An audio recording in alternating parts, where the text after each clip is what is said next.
Sasa hivi samahani, mimi nilikuwa natafuta kazi.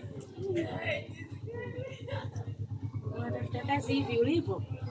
Natafuta kazi ya kufanya usafi, ya kufua, yaani kazi yoyote mimi nafanya. Dadangu, sio kweli. Hivi jinsi ulivyo, si unachukulia mume wangu wewe jamani? Hamna dada, natafuta kazi kweli, tena natafuta kazi. Yaani hapa natafuta kazi na napenda kazi yangu kwa maana nakuwa smart hivi. Ila mimi kazi nafanya. Kwa kweli sijawahi kuona. Hasa je, unaje mama? Kwani wewe ni mgeni hapa Tanzania? Sijawahi kuona watu watafuta kazi wako kama wewe hivyo. Asubuhi kama hivi nimetoka zangu nyumbani natafuta kazi, nikipata nafanya, nikimaliza naondoka nyumbani. Kwa hiyo naingia smart kazini na narudi nyumbani nikiwa smart.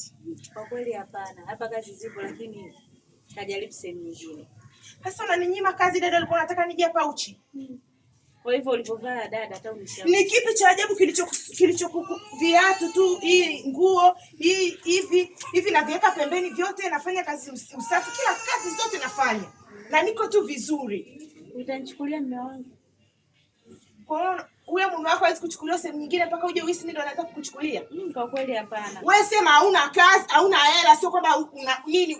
Yaani haujiamini kwa kifupi. Mbona unanifokea? Na kufokea kwa sababu yaani unaniambia kazi ipo, unaniaminisha afu unaniambia unaniogopa. Na wewe ni boss, unaniogopaje mimi mtu ambaye sina hela? Natafuta hela. Sihitaji kufanya kazi kama wewe.